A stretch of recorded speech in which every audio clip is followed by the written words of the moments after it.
Tipped with iron and clad with silver and capped with gold is Arizona's contribution to the great enterprise that has banded this nation together and dictated the way of commerce. Dr. Durant. I'll place him in the tie.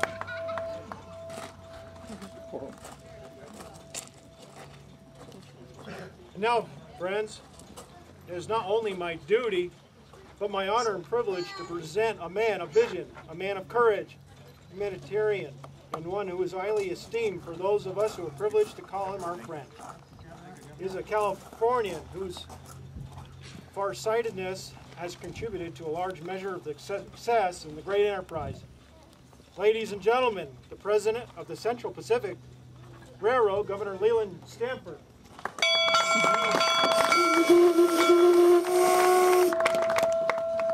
Gentlemen, the Pacific Railroad companies accept with pride and satisfaction these golden and silver tokens of your appreciation of the importance of our enterprise to the sections you represent on this occasion, the material interests of our whole country, east and west, north and south. These gifts will receive a fitting place in the superstructure of our road.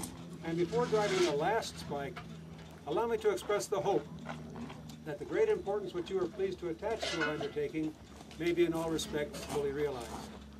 The Pacific Railroad will, as soon as commerce shall begin fully to realize its advantages, demonstrate the necessity of such improvements in railroading as to render practicable the transportation of freights at much less rates than is possible under any system which has thus far been anywhere adopted.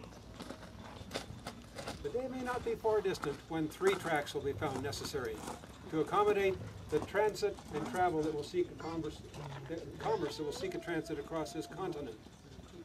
Freights will then travel only one direction in each track, and at rates of speed that will answer all demands of cheapness and time.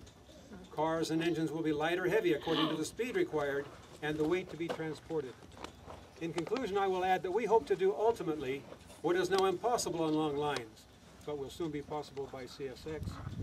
That is to transport heavy, cheap, and coarse materials for all distances at living rates to the trade. That'd be a first.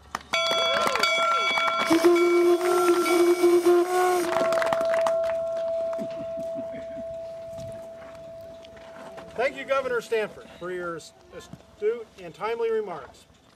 We regret that Dr. Durant of the Union Pacific Railroad is suffering from a severe headache and has chosen to not address us at this time. In his absence, in the absence of the President of the Union Pacific Railroad, Mr. Oliver Ames, we have asked General Granville Dodge, Chief Engineer of the Union Pacific Railroad, to represent his railroad with a few remarks. General Dodge.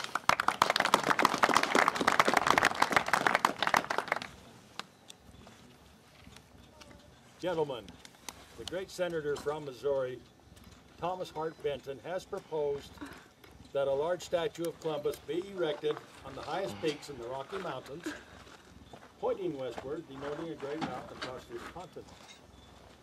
Today, that prophecy is a fact. This is our way to India.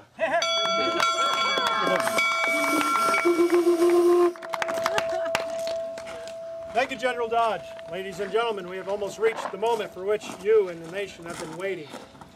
The driving of last spike. But first, Mr. L.W. Coe, President of the Pacific Union Express Company, will make a final presentation in the form of the silver-plated spike maul. The Governor Stanford and Mr. Durant will make a few ceremonial taps on the precious metal spikes with the maul. Mr. Coe.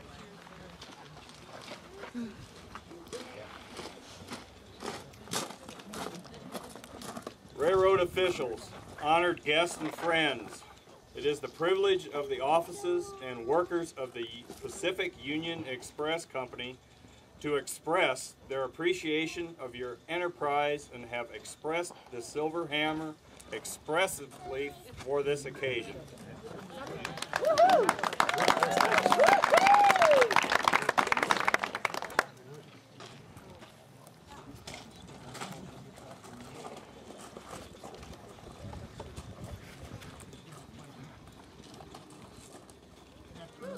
Lightly, that's soft metal. Precious metal. Easy on that gold.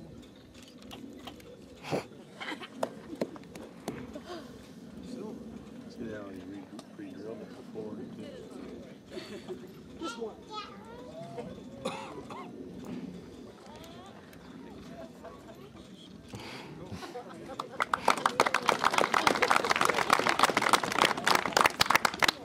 Okay, it's done.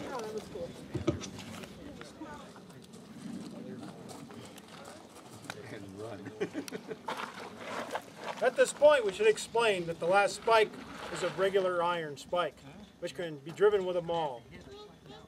Dr. Durant, Governor Stanford, will attempt to drive the last spike. And now, ladies and gentlemen, the moment has arrived.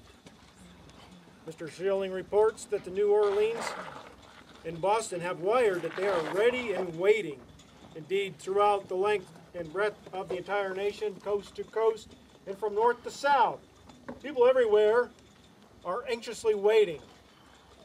When the telegrapher gives the signal over the wire that the last spike has been driven, bells and steam whistles will sound across the nation. In San Francisco and in many cities, the fire alarms bells will ring and a cannon will fire electrically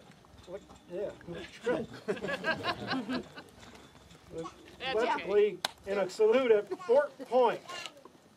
Dr. Durant, Governor Stanford. We're ready. Gentlemen, are you ready? Bulletin, all ready now. 12:40 p.m. Dr. Durant has adjusted the spike. The spike will soon be driven. The signal will be 3 dots for the commencement of the blows. Okay, Governor, let's finish it. Okay. Show us how it's done. Don't miss it. He did.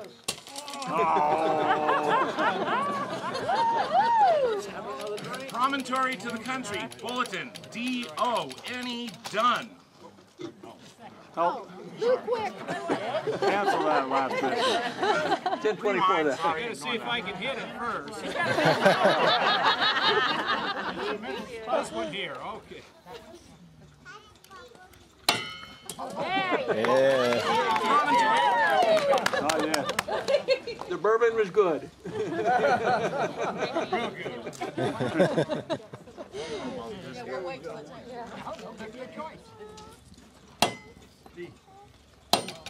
Bulletin, Promontory to the country. Bulletin, D-O-N-E, done.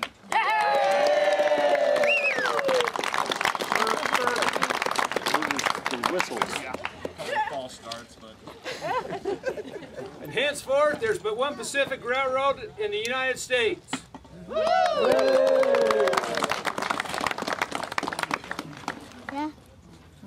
At this moment, one era ended and another began. The golden spike became a symbol of hope for a better way of life, with new challenges yet to be met and conquered. Thank you, ladies and gentlemen, boys and girls, for being here today.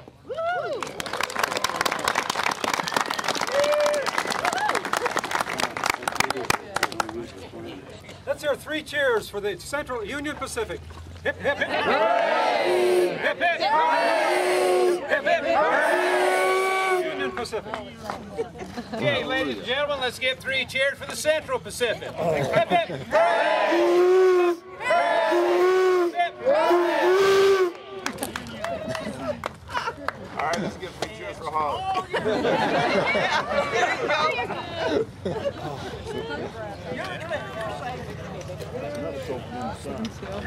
Hogs want 3 cheers too.